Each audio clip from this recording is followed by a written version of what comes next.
Should Britain stay in the European Union, or would we be better out of it? Tonight, live from the BBC's Broadcasting House in London, Nick Clegg and Nigel Farage set out their arguments for and against.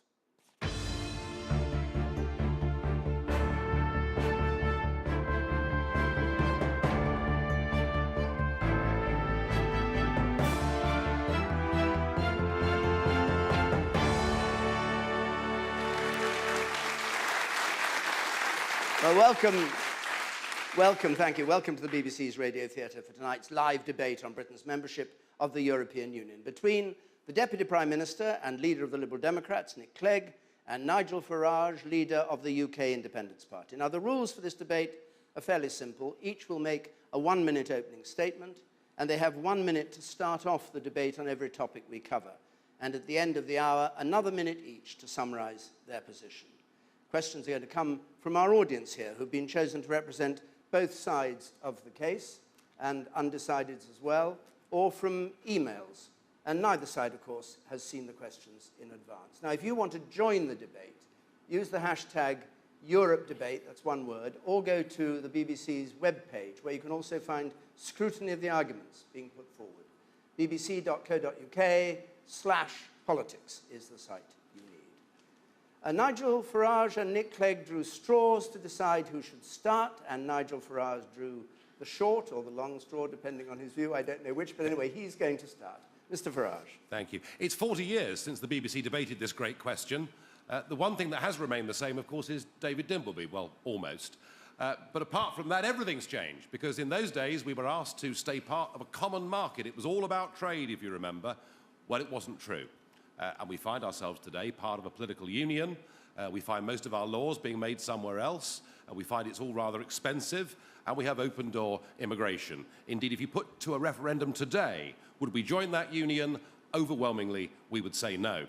And there's now a clear, settled majority opinion in this country which says, look, we're not anti-European. We want to trade with Europe, cooperate with Europe, and get on well with our next-door neighbours. But we don't want a part of political union.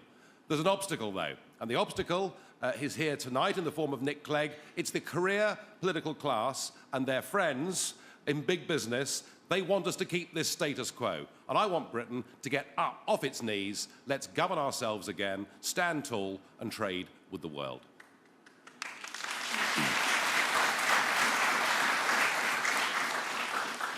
Nick Clegg. Tonight I'm going to ask you to remember just one thing. If it sounds too good to be true, then it probably is. You've just heard it from Nigel Farage. You'll hear it from him all evening. He'll say that we can quit the European Union, we can isolate ourselves in the world, and still protect jobs, still protect trade, still punch above our weight. That we can have all the good things of being in Europe without actually being in Europe. It's a dangerous con, because the modern world has changed. Our economies are now intertwined with each other. We have to work with other countries to protect jobs, to protect trade, to make sure that Britain is richer, stronger, and safer. And for us as a country to thrive and prosper, we should do what we do at our best. Not walk away, but to work with others and lead. Because in an uncertain world, there is strength in numbers. That is why we should remain in the European Union.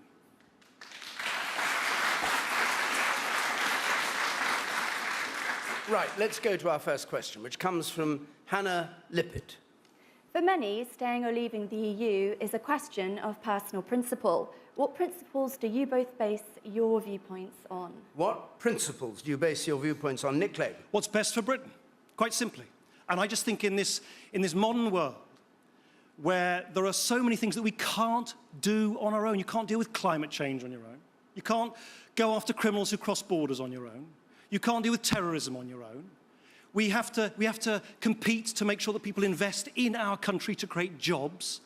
All of that means that we get more out of the world by working together with other countries. Now, if you do what Nigel Farage recommends, and you isolate Britain, a sort of Billy no-mates Britain, well, it'd be worse than that. It'd be sort of Billy no-jobs Britain, a Billy no-influence Britain. Working together with others is not a bad thing. It actually strengthens us. It doesn't weaken us. Nigel Farage. Hannah, I spent 20 years in business. I'm not a career politician. I got involved in this because I realised with the succession of treaties that we were signing up to, we were giving away our birthright. We were giving away the ability to govern ourselves. And the principle that drives my entire political career is I believe the best people to govern Britain are the British people themselves. And I have to say, democracy matters. Generations before us fought and died to defend it, and you cannot be a democratic, self-governing nation and a member of this political European Union. I don't want to be isolated, Nick, far from it. I want us to trade with Europe and cooperate with Europe. There is nowhere else in the world where you have to be in political union to do business with each other. I want a modern business approach, but one that is based on patriotic values. Let's be an independent United Kingdom, and when we succeed in doing that, I want the rest of Europe to free themselves from the European Union too. Okay. Of course, he says this is too good to be true. Well, it's not, because if you think about it, I mean, the only countries in the European time zone, Ukraine and Belarus, are the only ones that haven't got free trade. When we joined the common market, when you hosted that debate, we were living in a world of tariffs, high manufacturing tariffs. That's all disappeared with globalization, and we now find ourselves actually incapable of making our own trade deals with the emerging economies of the world. So trade with Europe, and don't forget, they sell us more than we sell them. Trade with Europe, but let's open ourselves up to a bigger 21st century world. The question, of course, was about the principles, not, I suppose, the practicalities. I think the values, which was Hannah's question, the values are how do you, in a modern world where there are so many threats, challenges, and yes, opportunities, in the modern world, how do you make sure that we keep ourselves safe, that we keep ourselves strong, that we have jobs in this country? You know, if you don't want to believe me or even Nigel Farage, just listen to the people today who employ 700,000 of our fellow citizens in the burgeoning British car industry. They could not have been clearer.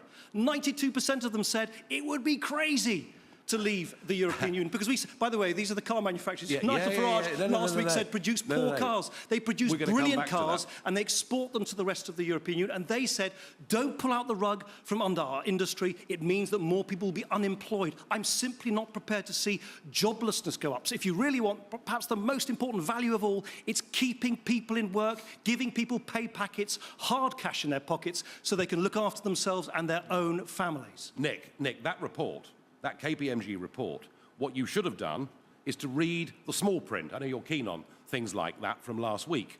And what the small print said was that actually 62% of the people that were surveyed in that British car manufacturer interview, they want serious reform within the European Union if they're going to stay as members. So far from the top line being true, 2/3 of them are saying, unless we get reform, then the time has come to leave. But how do you reform something if you just simply walk away from it? This is the problem. Time and time again, Nigel Farage has had the opportunity, as have other British MEPs, to stand up for Britain, to vote, for instance, for a cut in the budget, to vote for British business. Tomorrow, there is a vote in the European Parliament, I'm not sure if Nigel Farage is going to vote for it, which would eliminate all the roaming charges that we all face when we go on holiday elsewhere. Just imagine, no more of those extortionate roaming charges when you go on holiday, when you want to send a text, when you want to make a call. That's something he could actually do in Europe, but time and time again, when he has the opportunity to do it, he doesn't. Right, if you want to reform something, you've got to lead within it. Let's not get bogged down too much in the detail of 65% here and the number of rolling these at this stage. I'm sure you'll have a chance to bog yourself down in detail later if you want to. But I want to take this question from Charles Hudson, please. How can Britain face up to international challenges like Russian intervention in Crimea without the political weight which comes from being part of the European Union? So political weight coming from the European Union. Nigel Farage. By not becoming a political union with an expansionist foreign policy, with an aim to militarise as quickly as they can. Indeed, Baroness Cathy Ashton, the British Commissioner, is pushing very hard for a European Air Force and for a series of drones. And if you actually look at what's happened with the Ukraine, we've had a message that's been sent out now for 10 years, and this is not just the EU. Indeed, David Cameron, Nick Clegg, and I'm afraid Ed Miliband too, have all been saying to the Ukraine, look, why don't you come and join the European Union? While you're at it, why don't you join NATO too? And this is something that has been seen by Putin to be a deeply provocative act. We have given false hope to those Western Ukrainians, and did you see them with their EU flags and their banners? They actually toppled a democratically elected leader. Yes, I know Ukraine's corrupt, I know he wasn't perfect, but they toppled a leader. And I do not want to be part of an emerging expansionist EU foreign policy. I think it'll be a danger to peace. Nick Clegg. Well, I have to say, listening to that, it seems to me if I'm the leader of the party of in, Nigel Farage is the leader of Putin. And it's just extraordinary that his loathing of the European Union is so all-consuming that he is now seeking to justify and defend the actions of a man, Vladimir Putin, who, Ukraine is one thing. Look what's happening in Syria. He is the only man on the planet who, with one telephone call to President Assad, the most brutal dictator in the world, could actually help bring the participants to that awful, awful conflict to the negotiating table. There are 200 people dying in Syria, being mowed down in Syria, being killed in Syria every single day, and Nigel Farage says he admires the way that Vladimir Putin has played, as if it's a game, the terrible humanitarian catastrophe in Syria. He admires how Vladimir Putin has behaved there. That is why I think Nigel Farage's position is absolutely indefensible. Well, Nick, you, as Deputy Prime Minister, were happy to go and bomb Libya. You did that, and 3.5 years on, the situation in Libya is worse than it was. You were absolutely hell-bent on getting involved militarily in the war in Syria. And I, personally, am delighted we didn't go to war in Syria, and we're not going to get involved, I hope, in military conflict in the Ukraine. The British people have had enough of endless foreign military interventions. The situation in the Ukraine, in Syria, in Libya, these aren't simple black and white issues. And just to assume that if you support the rebels, you're supporting the good guys, frankly, flies in the face of history, and we should not be intervening. And I don't admire Putin. What I said was he'd outwitted and outclassed you all over Syria. I also said I didn't like him as a human being, and I wouldn't want to live in Russia. But what I want us to do, let's not meddle. Let's not meddle. Hang on, just before you go on, you did actually say you admired him. As an operator, not as a human being. The question was, which current world leader do you most admire? As an operator, I would say Putin. Yes, and I then went on to say, David, that as a human being, and with what he was doing imprisoning journalists, I did not support the man. Can you just address Nick Clegg's point about Putin could have made one telephone call to Assad and that would have stopped?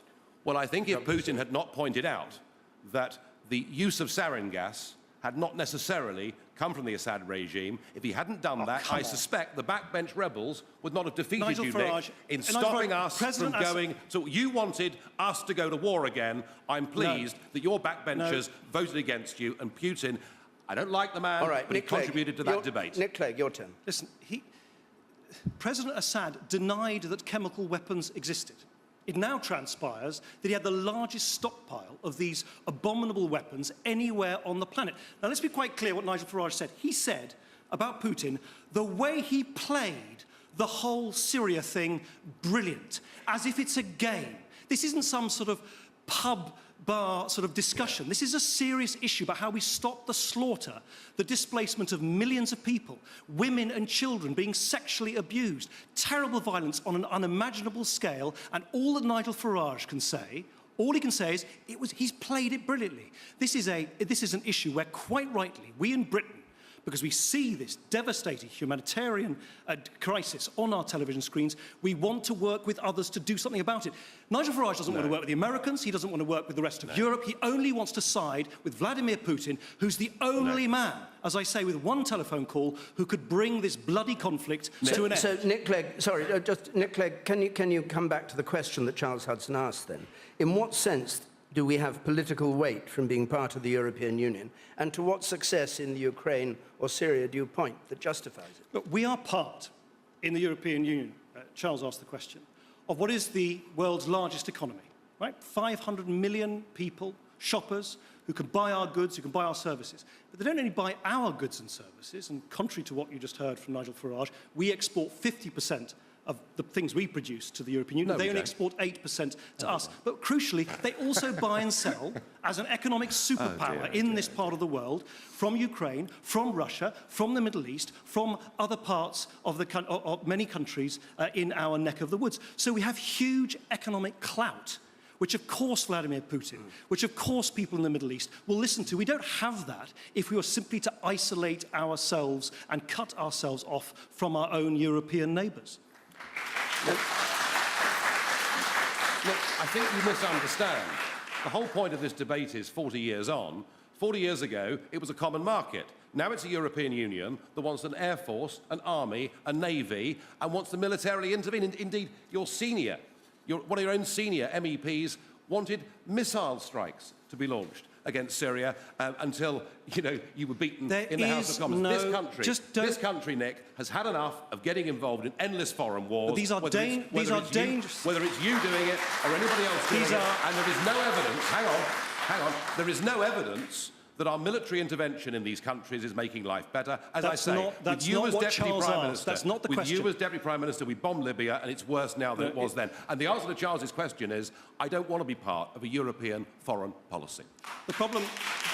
But this is a dangerous fantasy.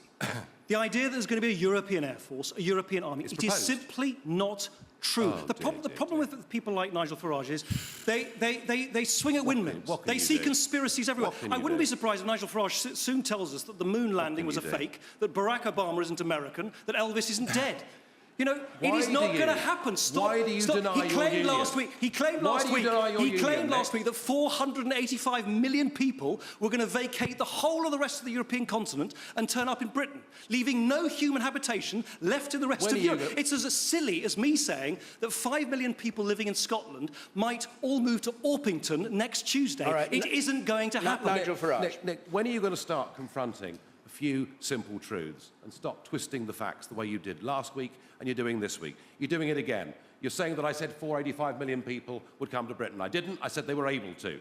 You came up with the most twisted trade figure I've ever heard. And last week you even said, you tried to tell the British people that only 7% of our national laws emanate in the European Union. That is true. I thought you believed in the European project. You and I both know that the whole point of the Constitution, which you supported, was to make the European Union an economic and a military superpower. No. And now you deny the fact they're trying to build a European Air Force. It is a dangerous fantasy. It's about... Well, you keep using this word fantasy. Well, it is a fantasy. Why are you denying? I thought you were here to defend the European Union. They want an army, navy, and air force. I also want to explain the truth and the reality, but it's rather not than true, this fantasy world which you keep talking about, which simply doesn't exist. It's saying that, I only said 485 people are entitled to move here. It's like me saying, well, 5 million Scottish people are entitled to move to Orpington. It's not going to happen. OK, we've got to move on. Can I just ask you one point, something you said a moment ago? I just want to clarify what you said, if that's the right way to put it. You said that a Democrat in Ukraine was overthrown, suggesting that you weren't on the side of the demonstrations against Yanukovych. What was your view about the shooting by snipers of the demonstrators? Look, I don't want to... David, my whole point is that the situation in these countries is deeply complex. There is no evidence that our intervening will make them better. I don't want us to get involved. It's not our business. We can't make it better. That's the point I'm trying to make. Now, let's go on. We'll move on, I think, next to immigration, which is a key part, of course, of EU membership, the free movement of people, which means citizens of member states are free, as they were talking about a moment ago, to live and work in other EU countries. Kerry Francis has our first question on this subject. Kerry Francis, please. Although I believe immigration is essential to all European countries' economies, I do think it needs to be controlled, and I'm concerned the UK's infrastructure can't cope with the current high levels. How would you address that? Concerned that the UK's infrastructure can't cope with present levels. Nick Clegg. I think you're right, Kerry, to make sure, to highlight that we need to make sure that as people move into this country, and indeed as they move out, about 1.5 million people from elsewhere in the European Union have come to our country since 2004. About half of those have gone back home. There are about 1.5 million Brits elsewhere in the European Union. So there are people moving in and out. You need to make sure, as you say, that the checks we've got in place, the infrastructure we've got in place, the support for our public services is in place. That's one of the reasons, for instance, that we're changing and have changed dramatically in this coalition government the benefit rules. So people can't just turn up and claim benefits, no questions asked, no strings attached on the first day that they arrive. It's why I think we should reinstate the exit checks that were taken away by previous governments so we can count people out just as well as counting people in. But we've got to be absolutely clear that this is a two-way street, and it is really important to create jobs in this country. 1 in 7 of all businesses in this country have been established by people who've come from elsewhere in the world to pay their taxes and to put more into the coffers rather than to take out. Nigel Farage. Yeah. Look, I think people I think the impact on public services isn't really discussed enough here. It's interesting, when the Labour government predicted 13,000 people extra would come a year from Eastern Europe, and Nick Clegg wrote in The Guardian, "Don't worry, chaps, it'll just be a wee trickle," we saw a migratory wave come to Britain we could never have predicted. And we're still in that territory, I'm afraid, because the big increase in net migration last year came almost solely from the European Union, and we have, of course, in the Eurozone, some very perilous problems in Spain and Italy. And the difficulty is we can't plan anything. Because we don't know how many are going to come, we can't plan anything.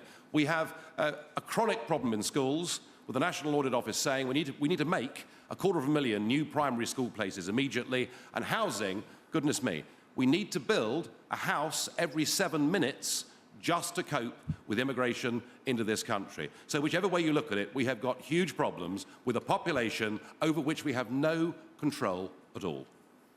Well, of course, Kerry, as ever, it's simply not true to say that anyone can come here.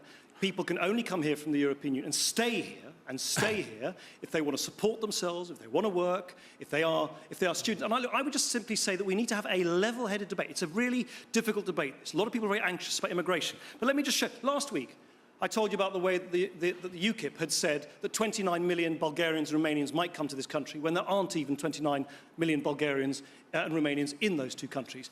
Let me just show you, this is a leaflet from UKIP. It says here, it's a picture of a very unhappy-looking Native American. It says, he used to ignore immigration, now he lives on a reservation.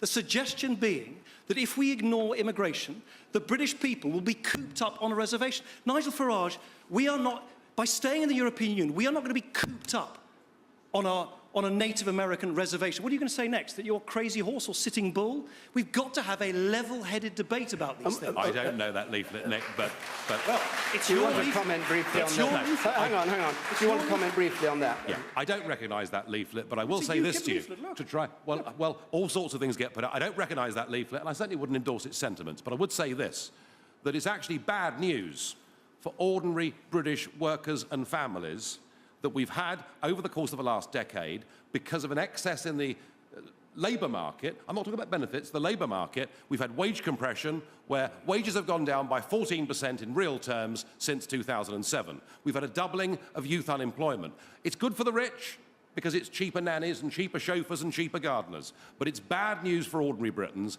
We need to have a control on immigration over the numbers we come here and over the quality of people that come here. And I don't want us to discriminate against India and New Zealand because we have an open door to Bulgaria and Romania. Let's have an immigration policy based on quality and people will support it. I don't want you to go into the numbers because you didn't answer the nub of the question by using the pamphlet, which was about the infrastructure. Yes. About housing, about schools, about the NHS. What's your answer to that and the Absolutely. ratio No, of immigration to the services that, as a society, we provide? Kerry is absolutely right. Where, for instance, a school has more people, more parents applying to have their children go to the school because of a change in the local population, central government must and does give more money to those schools. There are about 96% of all people in social housing in this country are British. 90% of all the new employment created in our country over the last year have gone to British citizens. So all I'm saying is, yes, this is an important issue, Kerry. Yes, we should support public services where there are pressures. Yes, let's make sure that our border checks work properly. But let's not indulge in dangerous scaremongering. Dangerous scaremongering, which simply will not come No about. housing problem, no schools problem, no NHS problem, in your view. Of course there are. Because of immigration. There are always problems when you have people. And by the way, this is not just in Europe. When you have what? Sorry? The idea that there will be no problems at all if you are not part of the European Union. There are countries on the other side of the planet where people move from one country to the other. You can't simply wish away the fact that people down the centuries have moved from one country to the next. What you need to make sure is that people play by the rules, they don't exploit our generosity through benefits, we support public services, and we make sure that we create jobs in our country which go to the many British people who need them. Nigel Farage. I'm sorry, Nick. The whole point is we have no idea how many people are coming here from the European Union next year, the year after, or the year after that, because, and I repeat, unconditionally, we have an open door to 485 million people, and many of them, and I feel sorry for them, because they're living in poor former communist countries, and others who took up the ideas of people like yourself and stupidly joined the euro are now finding themselves forced into poverty, and I fear there is going to be a very big migratory wave from the Mediterranean into Britain over the next few years. Indeed, there was a report out this morning from Migration Watch that said even at current numbers, we've got to build a new city the size of Manchester to cope with immigration over the next 4 to 5 years. And what I want is us to get back control of our borders and be selective the population about of who comes Manchester. here. It's just an interesting thing. You've heard it again. More dangerous scaremongering. The population of Manchester, of Greater Manchester, is 2.7 million. It is a nonsense, this idea that 2.7 million people are going to come from here. Only 1.5 million have come since 2004, Kerry, and half of those have gone back home. Pause a moment, because I said we had 2 questions on immigration, and this is the second one from Simon Locke, which, which came into our website. Do you consider the social impact of unlimited EU immigration to be positive, or has it caused a damaging element of cultural segregation? Nigel Farage. It's interesting because so often the debate on immigration is framed in terms of economics. You know, one side claims it's a net benefit to the economy, and the other side claims, actually, it's costing us money because we're having to pay for primary school places. But I think the real impact and the real upset up and down this country, the shock, if you like, is that immigration on this scale has changed fundamentally the communities, not just of London, but actually of every city and every market town in this country. And it's happened rapidly over the course of the last few years. It's led to increasing segregation in our towns and cities, which for a country that has always had a great record of racial harmony and integration is bad news. But worst of all, what it's done socially, it has left, I'm afraid, a white working class, and yes, I know educationally, many have not done as well as we would like, but it's left a white working class effectively as an underclass, and that, I think, is a disaster for our society. I think this really does get down to the sort of nub of it, Simon's question, because it is actually about our, Nigel Farage and mine, conflicting attitudes towards modern Britain. Of course there are problems in some parts of the country where you get a big change in the local population, but on the whole, Nigel Farage says he basically doesn't like modern Britain. I love the diversity and the compassion and the outward-facing values of modern Britain. And I think we should be celebrating that, not denigrating it, and not trying to sort of turn the clock back. Not turning the clock back on this issue, not turning the clock back, as Nigel Farage has done by saying that people who are gay are not allowed to get married, not turning the clock back on women's rights. Nigel Farage has said that women are worth far less in the workplace if they want to have children, not turning the clock back by saying that climate change is some conspiracy. Let's go with a grain of what modern Britain is, not pretend that we somehow can turn the clock back to some 19th century bygone age which simply doesn't exist anymore. But Nick, it is the duty of government to make sure that its own citizens have got the best chance for advancement that is possible. I mentioned the white working class. I could, of course, in London, have mentioned the Afro-Caribbean community, 50% of whose youngsters are currently unemployed.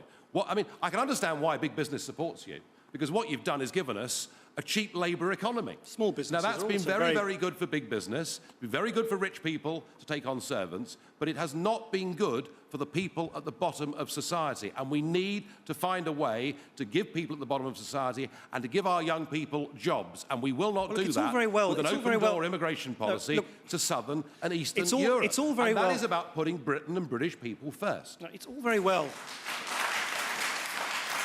It's all very well for Nigel Farage to sort of pontificate from the sidelines of his taxpayer-funded job in Brussels. This government has had to sort out the biggest mess in our economy in a generation. We've created 1.6 million jobs. 90% of new employment over the last year has gone to British people. We're giving people huge tax cuts by raising the point at which you start paying income tax. We've expanded apprenticeships for young British people who need to get into work on a scale never seen before. That's the kind of, that's real solutions for the world in the way that it is, not fantasy solutions for a world that doesn't exist anymore. What about the argument that the white working class has been left behind, which Nigel Farage made? I think you always have a problem in a fast-moving world, in an economy which changes. You particularly have a problem where people's skills are no longer needed because technology moves far, because investors need new things. That's why what we need to do is expand apprenticeships, expand training, make sure that people who do come here, for instance, speak the language. I agree, we must make sure How are you going to do that? that would be against European Union rules. You can't do that. You haven't got this power. You haven't got this control. Yes, we do. I would be all for, Nick, Yes, we an do. immigration policy based on people speaking English, having skills, and being law-abiding citizens. We do not have that Yes, we power do. as members of the European Union, Yes. and that's the truth of it. Well, Right. Nigel, are you done on that? 'Cause we'll move on if you are. 'Cause, yeah? Yeah. Just a word, 'cause we're sort of halfway through. You can join in this debate by tweeting your thoughts using the hashtag #EuropeDebate, one word, or go to the BBC's live webpage at bbc.co.uk/politics. Right, now, we come to one of the biggest issues, perhaps, of the European Union, with which we've touched on it, but it's about the economy and the effect on the economy. And Jeremy Nicholson is here with a question on that. Jeremy Nicholson. I work for manufacturing industries who want to remain as part of a single European market, but their competitiveness is being undermined by costly environment, climate, energy and social regulations. Can the EU reform itself in these areas without Britain threatening to withdraw? Can the EU reform itself without Britain threatening to withdraw? Nick Clegg. yes, I think it can. I think it can. But as I said earlier, you can only reform something if you are prepared to put your shoulder into it and lead. And that's why I don't think simply isolating ourselves is going to lead to the reforms. Well, I want more trade, I want less bureaucracy, I want less red tape. That's why I'm very pleased with the fact, because I've always felt there was just too much red tape, by the way, not just European red tape, but also national red tape on small companies. And that's why we've, as a government, actually negotiated a complete moratorium on new red tape, European red tape, being imposed on small British companies and indeed small companies across the European Union. We need to go further. It's why I want to see us complete these big trade talks with America, for instance, which would be worth over £400 to every single individual in this country. It would be worth billions of pounds for the European Union as a whole and for British business. But you only measure up, you only have the clout to negotiate on an equal footing with a big economic superpower like the United States if you're prepared to be part of an economic superpower on this side of the Atlantic. Simply hovering somewhere in the middle, in the mid-Atlantic, neither one side or the other is going to help British business in the end. The answer is no. I see no prospect of the European Union changing its environmental policies. The belief in Brussels that global warming is happening is absolute. Now, whether they're right or not is actually irrelevant, because what Europe has done is declared unilateralism. We will unilaterally make sure that every consumer has expensive electricity, and we'll make it as difficult as possible for our manufacturing industries to survive. Think about this country. You know, we are responsible for something under 2% of the world's global CO2 emissions. And right at the very moment when the Chinese and the Indians have gone for coal on a scale we can't fathom and are building 4 new coal-fired power stations every week, and the Americans have gone for shale gas, meaning that their gas and electricity prices are less than half they are in this country, we've gone for wind energy at expensive costs for industry, and we're losing our manufacturing base for this simple reason. 40% of the cost of an average factory is its energy prices, and there is no way we can combat global CO2 emissions without the Indians and Chinese and the Americans working with us. This act of unilateralism is damaging British industry. The real problem about the way in which energy is priced, imported into Europe, is actually our over-reliance on oil and gas from Nigel Farage's friend Vladimir Putin. That's the problem, is that there are too many European countries who are only importing oil and gas from Russia. That means we basically have our energy policy set by other people. It means there's great volatility in the prices. That's why I think we need to have actually closer cooperation between European countries. The National Grid in this country, for instance, has estimated that if we build new interconnectors between ourselves and our European neighbours, we could reduce the cost of energy in this country by 13%. No. That is a major saving. This idea that we can be completely isolated on the one hand and then have Europe over-dependent on Russian and oil and gas is somehow a solution to our long-term needs. Never mind the need to deal with climate change, is a complete and dangerous fantasy. It's interesting, Nick, you didn't tackle wind energy, did you? Wind energy, renewable energy. I notice that many of our leading politicians have family members who are or have been associated with the wind energy industry. It's very, very good for rich people. Very good indeed. If you're a landowner and you get £1,000 a day for just putting wind turbines on your land, isn't that great? And the fact is we've committed ourselves to something that has made the rich richer, the poor poorer, has not actually helped the environment at all, and is putting British industry, aluminium smelting, steel making, cement making, it's leaving our shores and going to other parts of the world that don't abide with these rules, Nigel, and it's bad for Britain. What steps would you take about climate change if you were outside the EU? What would you like to see happen in Britain? Well, I think that in terms of energy production, I mean, clearly nuclear energy is the carbon-free way of providing electricity. But it takes a long time to get nuclear going. And I want cheap energy, Nick. And I'll tell you what, in the northwest of England, we are sitting on a shale gas field that is absolutely huge. If we do what the Americans have done, we can bring down the price of energy by nearly 50%. And I would say, let's not look a gift horse in the mouth. Scrap wind energy, scrap the subsidies, scrap the money for the rich landowners. Let's get fracking in the short term, and let's make sure we can give industry and ordinary people value for money. Okay.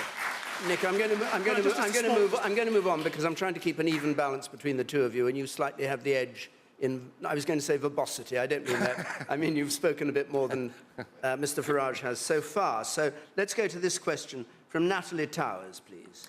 What would the effects be on the UK's bargaining position in trade negotiations if we were no longer a part of the EU? That's one for you to start on, Nigel Farage. Very interesting, actually. One of the things that's been sold right from the start is we have to be part of a big club to have clout. That's the word Nick uses, to have clout on the world stage in trade. Do you know, when the World Trade Organization meets to discuss global trade, the British representative is not allowed to speak. And there have been occasions on which the British representative has been asked to leave the room whilst Guatemala and everybody else are allowed to be there. We have given away our ability to make our own trade deals with the rest of the world. We now rely on an unelected Dutch bureaucrat who I bet nobody in this room could name, and he's now in charge, not just of the UK's trade policy, but of it for another 27 different countries. And I personally think that if we did what Switzerland do or Iceland do, we'd be able to negotiate our own trade deals. And those little countries have done deals with Japan and with China, which we haven't managed to do as part of the European Union. We have no influence globally as part of a European Union on global trade talks. Natalie, where are you? I couldn't... there you go. Natalie, I think it would be very detrimental indeed to the United Kingdom, to us, if we were to seek to renegotiate the 50 trade agreements that we have by way of our membership of the European Union. We'd have to, on top of that, renegotiate with 27 other countries within the European Union, so that's 77 countries. You'd have to renegotiate some, but clearly not all, of the trade access that we presently enjoy. Look, unlike Nigel Farage, I actually used to negotiate some of these trade deals on behalf of British business and European business. It is simply not true to say that British negotiators are not in the room. It is simply false. It is the British Parliament that ratifies these agreements. But crucially, here's the point, is what kind of world do we think we live in? Nigel Farage thinks that we live in a world where we can cut ourselves off, we can be isolated, and that we don't gain by working with other countries when measuring up to some of the big new powers on the global stage. India, America, China. These countries are not going to take us as seriously as they take the world's largest economy, of which we are a member right now. Nick, Iceland has 320,000 people, and she negotiated her own free trade deal with China last year. Switzerland has more free trade agreements with the big economies of the world than we do as part of the European Union. And to say we're not good enough, we're not capable of making our own trade agreements because we'd need to have lots of them, shows that you, frankly, don't believe in this country and don't believe in the ability of the people of this country to govern themselves. No, of course we can make our own trade policy. I tell you what I don't believe in. I don't stand on our own 2 feet. Of course we can do that. And to say that we can't, I think, is defeatism. No, I tell you what I don't believe in. I don't believe in the dishonesty in saying to the British people that we can turn the clock back. What next? No, we're going going Are you going to say we should return to the gold standard? No, we're going or a pre-decimal currency? This is the 21st century. Or maybe get W.G. Grace to open the batting for England again. This is the 21st century. Yeah. It's not the 19th century. Now, Nigel Farage, I've heard this many, many times, and you'll hear it this evening, says that we should be like Switzerland or Norway. Let's just think about that for a minute. Switzerland and Norway have to pay into the European Union coffers. They have to obey all European Union laws. That's why they call it fax democracy in Norway. Everything gets decided by everybody else in Brussels. They then have to transpose it into law in Oslo. They have no British MEPs, no Norwegian or Swiss MEPs or commissioners. They have no passport checks. They have no power whatsoever. All the rules are made by foreigners, utter powerlessness. That is how perverse the patriotism of Nigel Farage has become, that he now advocates that we become like two countries that have less power than we do in the world's largest economy. Nick, you talk about modernity.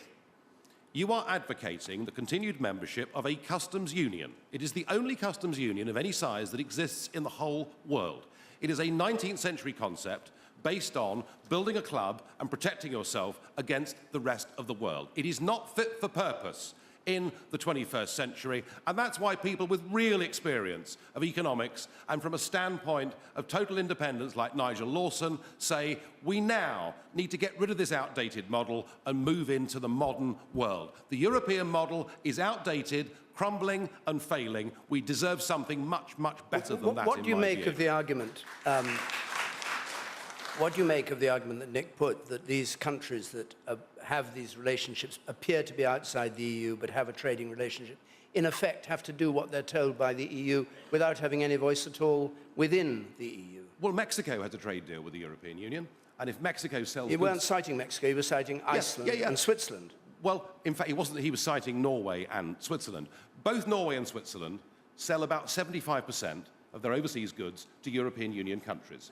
To maintain free markets and to avoid an argument, they pay a small subscription. Their goods... Freedom of movement? Freedom of movement? Well, that's up to them, and the Swiss have recently voted, of course, to potentially change that or end that. But the Norwegians have freedom of movement, David, the point is, or not? if we sell goods to North America, we have to conform to the standards of North America without having a direct say over the regulations in North America. Wherever you trade in the world, if we sell motor cars to America, they have to be with the steering wheels on the other side. That's just the way that it is. But what people who buy and sell products do is they adapt. All right. It's called business. All right, we'll go on. And this is a question that was sent in by email. It's come from Anne Turner.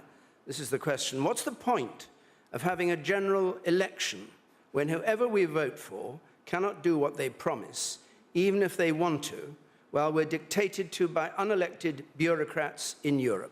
Where is the democracy in that? Nick Clegg.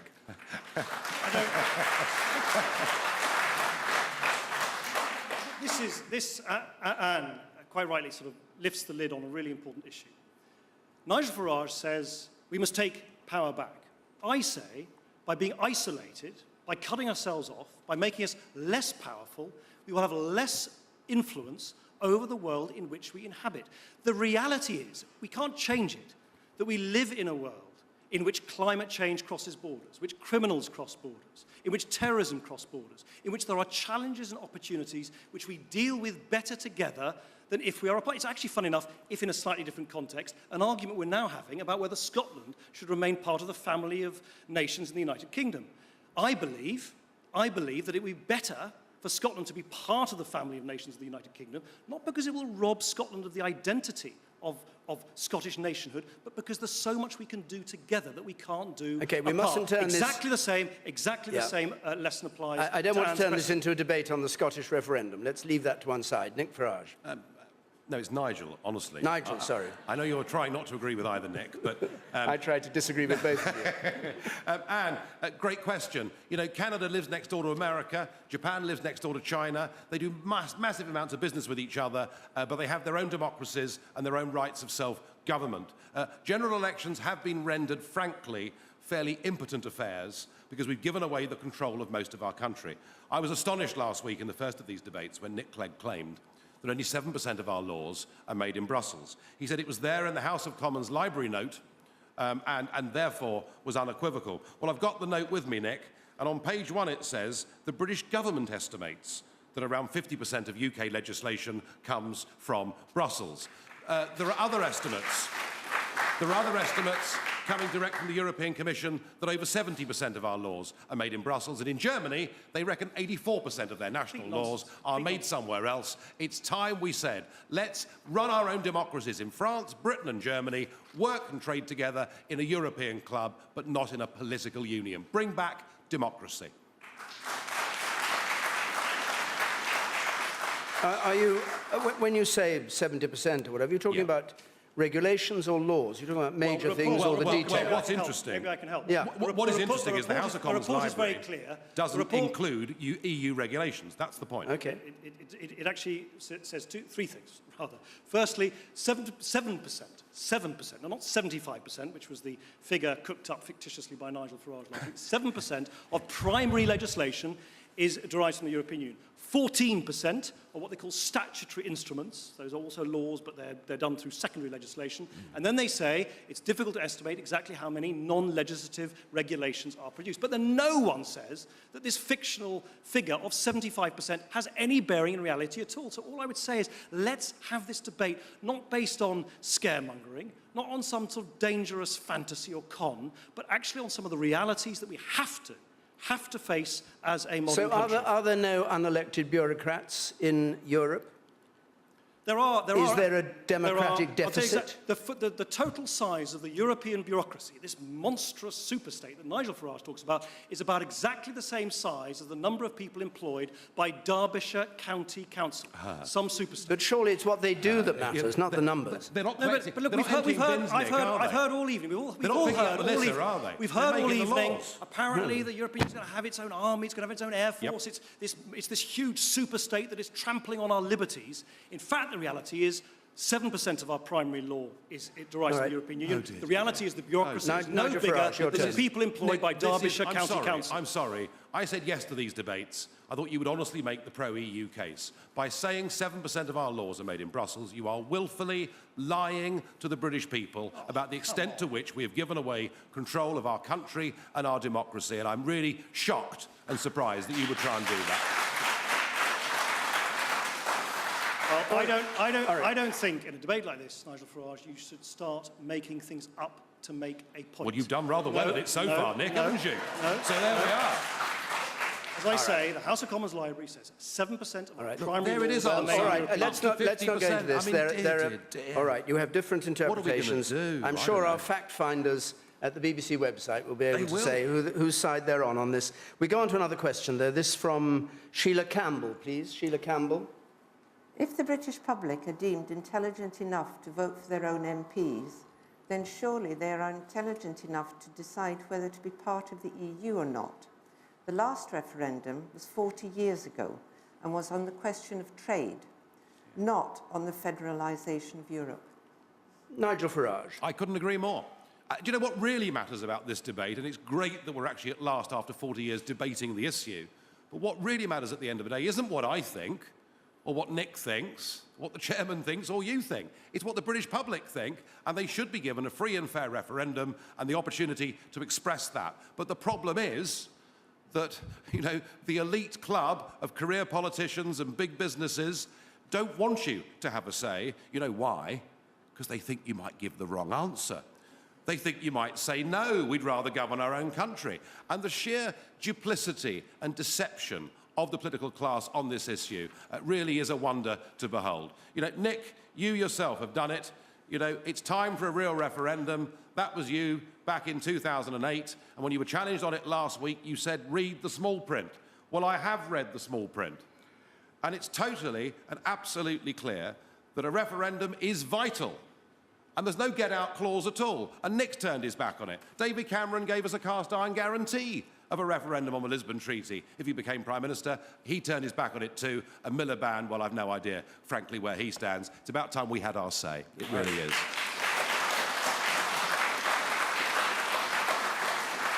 Nick Clegg. Sheila, my opinion hasn't changed over many, many years, including in 2008, when we, as a country, were asked to give up new powers to the European Union. The government of the day said we must do that through something called the Lisbon Treaty, so when the rules change. And I said then, and I believe now, that when the rules change, when there's a new treaty, when powers which rightfully belong to you are being given up, if you like, to the European Union by a government, it shouldn't be for that government to decide. It should be for you to decide. That's why there should be a referendum every time that happens. Now, we've gone further, actually, in this government. One of the first things we did in this government was to translate that into law. So you have a legal guarantee in law that when there's a treaty, when new powers have been given up to the European Union, that is not going to happen over your heads, that there'll be a referendum. Now, Nigel Farage and others want a treaty today, or next Tuesday, or next Wednesday. I think that would put the economic recovery at risk. But there's a guarantee now in law that when the rules change, when new powers are given up to the European Union, there must, and there will be a referendum. But the trouble is, Nick, nobody believes you. Nobody believes you. And since you've been together in this coalition government, you've given away a vast chunk of control over the management of our financial services industry, our biggest employer. You've given aid and encouragement to the formation of a European External Action Service, namely an emerging European foreign policy. And tomorrow, when there's a vote in Brussels tomorrow in the European Parliament, every single directive that gets voted on adds to the body of law and the power and control of the European institutions. This isn't about lines in the sand coming every 5 or 10 or 20 years with a treaty. This is about, as the lady says, a genuine anger.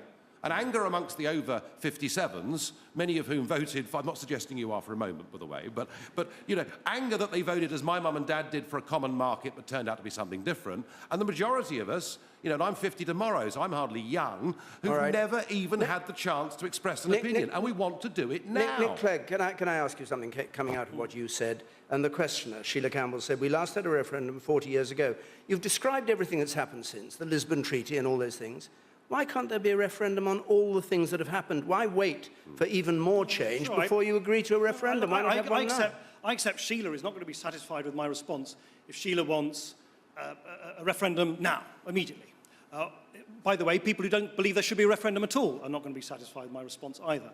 I've been very clear, I've had the same view all the time, that in a parliamentary democracy such as ours, you don't have a referendum every time there's a little tweak or change or an amendment. Right then, wasn't it? No, because in 2008, when that leaflet was issued, let's be absolutely clear, we were being asked as a country to ratify something called the Lisbon Treaty. It was a big rewriting of the rules. That is when you should have a referendum. I think if we were to have a referendum right now or next week, I think given that we're at such a delicate stage of our economic recovery, which is so important, I think that would be put at peril. I'm not prepared to do that, but we've put into law the guarantee there'll be a referendum when the rules change again. Hold on, we must move on. We've got time for just one more question, which I'd like to fit in. It's from Clive Hamilton, please. Clive Hamilton. What will the EU be like in 10 years? What will the EU be like in 10 years? Nick Clegg? I think it'll be very... Where are you, Clive? There you go. I suspect it'll be quite similar to what it is now. I think if you look at the history of the European Union, the main achievement has been this creation of what people call the single market. By the way, a creation of Margaret Thatcher, Nigel Farage's great heroine. It created this huge marketplace of 500 million people who buy our goods, who trade, completely unhindered by endless rules. And I think that will remain the absolute heart of the European Union. And the fact that over 3 million, some people estimate over 4 million, jobs in our country are linked to our presence in that huge economy, I think that is incredibly important to us. That's why I think at the end of the day, the most important reason for us to remain in the European Union is jobs, jobs, jobs. And I think that'll be the case in 10 years' time, just as it is now. All right. Nigel Farage, what will Clive, the EU be like? The good news is, the most upbeat point of the night is that in 10 years' time, we won't be members of the European Union. We will have had our referendum. We will have got our democracy back. And I hope, and cross my fingers, particularly for the sake of those people trapped in that idiotic Eurozone down in the Mediterranean, I hope that by Britain's example of breaking free of political union, of showing we can trade and cooperate and be friends with our neighbours without signing away to the European Commission and others our hard-won freedoms and birthright, I hope by example that the rest of Europe will follow us too. We live in a Europe of democratic nation states that trade together. We will not ever go to war together. And that'll be a far better way than, frankly, this trap that so many of those countries stuck in the Eurozone now find themselves in. I want the EU to end, but I want it to end democratically. If it doesn't end democratically, I'm afraid it will end very unpleasantly. Sorry, what do you mean by very unpleasantly? Well, we already, David, in some countries are beginning to see the rise of worrying political extremism. There is a neo-Nazi party in Greece that looks certain to win seats in the European Parliament. We see in Madrid, we see in Athens, very large protests, tens of thousands of people, a lot of violence. If you take away from people their ability through the ballot box to change their futures because they've given away control of everything to somebody else, then I'm afraid they tend to resort to unpleasant means, and that's my big worry. Nigel Farage has been a Euro politician, paid for by you in Brussels for 15 years now, and year in, year out, I actually got elected as a Euro MP on the same day as Nigel Farage. I've heard the same thing now for a decade and a half. The world's going to come to an end, the European Union must come to an end, everything's going to fall to bits. It hasn't happened. There are huge difficulties in the Eurozone, but the idea that it is somehow a good thing for Britain or a good thing for Europe to want to see it to fall apart, to perhaps even predict, as Nigel Farage has just done, that they'll do so with violence on the streets across Europe, and at the same time, to side with Vladimir Putin on some of the biggest issues, rather than our own country and the European democracy we work together with. I just think it's a huge difference in priorities. I think we should be making the best of our membership of the European Union, not always seeking to destroy the things we've achieved together with other countries. Well, Nick, I would just say this to you, that had we taken your advice as recently as 2009 and ditched the pound and joined the euro, we may well find ourselves in a similar position to one or two of those Mediterranean countries, and you may have a strong conviction and passion for the European project, but frankly, when it comes to the euro and immigration and the effect on ordinary people's lives, you've been proved wrong again and again and again. We just have 15 seconds before we go into the closing. My passion is what I think is right for Britain in the modern world. I don't think we can sort of turn the clock back to a world which doesn't exist anymore. I think we're always better when we work with other countries on issues. Climate change, I know Nigel Farage denies that it's man-made climate change exists, terrorism, crime, all the kind of things we can't deal with on our own in this modern world of ours. Well, I suppose we better draw this to a close because you each have a minute. I don't know whether you're talked out, but you each have a minute for a closing statement. And Nigel Farage, it's you to go first. Thank you. This is our country. It is a very good country. It is a country that actually developed the principle of parliamentary democracy. It has been given away through a whole series of lies and deceits. And even if the common market might have been a good idea 40 years ago, it's certainly hopelessly out of date now. Let's take back control of our country. Let's control our borders and have a proper immigration policy. Let's stop giving away £55 million a day as a membership fee to a club that we don't need to be a part of. Let's re-embrace the big world, the 21st century global world. Let's strike trade deals with India, New Zealand, all of those emerging, doing superbly parts of the world. Let's free ourselves up, and in doing so, let's give an example to the rest of Europe. I know the people are behind this, and I would urge people, come and join the People's Army. Let's topple the establishment who've led us to this mess.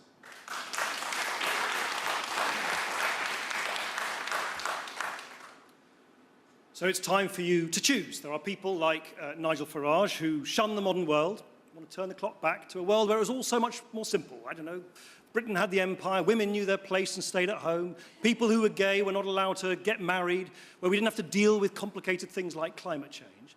And then there are those of us who believe and love modern Britain as it is today, compassionate, diverse, outward-facing, who understand that there are complexities and challenges in the modern world, but who also understand that by working with other countries, we deal with those challenges and we make Britain richer, stronger, and safer. In short, real remedies for the way that the world is today, not dangerous fantasies about a bygone world that no longer exists. And that is why I'm going to do everything I can to make sure that we remain part of the European Union, because that is how we protect the Britain that we love.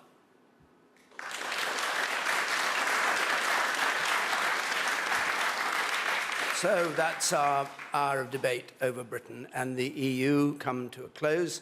Useful debate, I hope. I don't know whether it made things any clearer or not, but it's very interesting to hear the arguments put this way, for and against.